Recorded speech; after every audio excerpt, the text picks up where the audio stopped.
ऋषियों ने वहां जाकर पार्वती को कैसी देखा, मानो मूर्तिमान तपस्या ही हो। मुनि बोले, हे शैलकुमारी, सुनो, तुम किस लिए इतना कठोर तप कर रही हो? तुम किसकी आराधना करती हो और क्या चाहती हो? हमसे अपना सच्चा भेद क्यों नहीं कहती? पार्वती ने कहा, बात कहते मन बहुत सकुचाता है। आप लोग मेरी मूर्खता सुनकर हंसेंगे। मन ने हठ पकड़ लिया है, वह उपदेश नहीं सुनता और जल पर दीवार उठाना चाहता है। नारद जी ने जो कह दिया उसे सत्य जानकर मैं बिना ही पांख के उड़ना चाहती हूँ। हे मुनियों, आप मेरा अज्ञान तो देखिए कि मैं सदा शिवजी को ही पति बनाना चाहती हूँ। पार्वती जी की बात सुनते ही ऋषि लोग हंस पड़े और बोले, तुम्हारा शरीर पर्वत से ही तो उत्पन्न हुआ है। भला कहो तो नारद का उपदेश सुनकर आज तक किसका घर बसा है? उन्होंने जाकर दक्ष के पुत्रों को उपदेश दिया था, जिससे उन्होंने फिर लौटकर घर का मुंह भी नहीं देखा। चित्रकेतु के घर को नारद ने ही चौपट किया। फिर यही हाल हिरण्यकशिपु का हुआ। जो स्त्री पुरुष नारद की सीख सुनते हैं, वे घर बार छोड़कर अवश्य ही भिखारी हो जाते हैं। उनका मन तो कपटी है, शरीर पर सज्जनों के चिन्ह हैं। वे सभी को अपने समान बनाना चाहते हैं।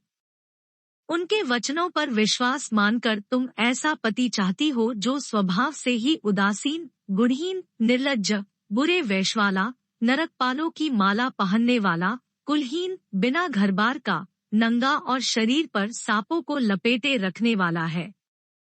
ऐसे वर के मिलने से कहो, तुम्हें क्या सुख होगा? तुम उस ठग नारद के बहकावे में आकर खूब भूली। पहले पंचों के कहने से शिव ने सती से विवाह किया था, परंतु फिर उसे त्याग कर मरवा डाला। अब शिव को कोई चिंता नहीं रही, भीख मांगकर खा लेते हैं और सुख से सोते हैं। ऐसे स्वभाव से ही अकेले रहने वालों के घर भी भला क्या कभी स्त्रियां टिक सकती हैं? अब भी हमारा कहा मानो, हमने तुम्हारे लिए अच्छा वर विचारा है। वह बहुत ही सुंदर, पवित्र, सुखदायक और सुशील है, जिसका यश और लीला वेद गाते हैं। वह दोषों से रहित, सारे सद्गुणों की राशि, लक्ष्मी का स्वामी और वैकुंठपुरी का रहने वाला है। हम ऐसे वर को लाकर तुमसे मिला देंगे। यह सुनते ही पार्वती जी हंसकर बोली, आपने यह सत्य ही कहा कि मेरा यह शरीर पर्वत से उत्पन्न हुआ है, इसलिए हठ नहीं छूटेगा, शरीर भले ही छूट जाए। सोना भी पत्थर से ही उत्पन्न होता है, सो वह जलाए जाने पर भी अपने स्वभाव, सुवर्णत्व को नहीं छोड़ता। आता मैं नारद जी के वचनों को नहीं छोड़ूंगी, चाहे घर बसे या उजड़े, इससे मैं नहीं डरती।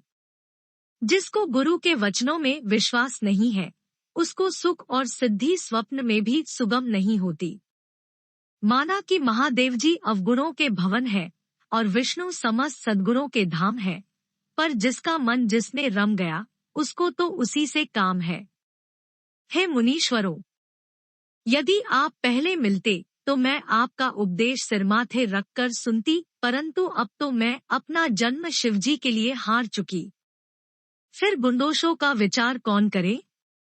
यदि आपके हृदय में बहुत ही हठ है और विवाह की बातचीत बरेखी किए बिना आपसे रहा ही नहीं जाता, तो संसार में वरकन्या बहुत है। खिलवाड़ करने वालों को आलस्य तो होता नहीं, और कहीं जाकर कीजिए। मेरा तो करोड़ जन्मों तक यही हठ रहेगा कि या तो शिवजी को वरूंगी, नहीं तो कुमारी ही रहूंगी। स्वयं शिवजी 100 बार कहें तो भी नारद जी के उपदेश को न छोड़ूंगी। जगतजनी पार्वती जी ने फिर कहा कि मैं आपके पैरों पड़ती हूँ।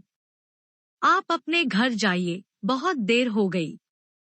शिवजी में पार्वती जी का ऐसा प्रेम देखकर ज्ञानी मुनि बोले, हे जगतजननी, हे भवानी, आपकी जय हो, जय हो। आप माया है और शिवजी भगवान है। आप दोनों समस्त जगत के माता पिता है। यह कहकर मुनि पार्वती जी के चरणों में सिर नवाकर चल दिए। उनके शरीर बार बार पुलकित हो रहे थे। मुनियों ने जाकर हिमवान को पार्वती जी के पास भेजा और वे विनती करके उनको घर ले आए। फिर सप्तर्षियों ने शिवजी के पास जाकर उनको पार्वती जी की सारी कथा सुनाई। पार्वती जी का प्रेम सुनते ही शिवजी आनंदमग्न हो गए। सप्तर्षि प्रसन्न होकर अपने घर ब्रह्मलोक को चले गए। तब सुजान शिवजी मन को स्थिर करके श्री रघुनाथ जी का ध्यान करने लगे। उसी समय तारक नाम का असुर हुआ, जिसकी भुजाओं का बल, प्रताप और तेज बहुत बड़ा था। उसने सब लोक और लोकपालों को जीत लिया। सब देवता सुख और संपत्ति से रहित हो गए। वह अजरमर था, इसलिए किसी से जीता नहीं जाता था।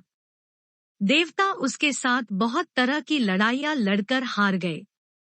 तब उन्होंने ब्रह्मा जी के पास जाकर पुकार मचाई। ब्रह्मा जी ने सब देवताओं को दुहखी देखा। ब्रह्मा जी ने सबको समझाकर कहा, इस दैत्य की मृत्यु तब होगी जब शिवजी के वीर्य से पुत्र उत्पन्न हो। इसको युद्ध में वही जीतेगा। मेरी बात सुनकर उपाय करो। ईश्वर सहायता करेंगे और काम हो जाएगा। सती जी ने जो दक्ष के यज्ञ में देह का त्याग किया था, उन्होंने अब हिमाचल के घर जाकर जन्म लिया है। उन्होंने शिवजी को पति बनाने के लिए तप किया है। इधर शिवजी सब छोड़ छाड़ कर समाधि लगा बैठे हैं।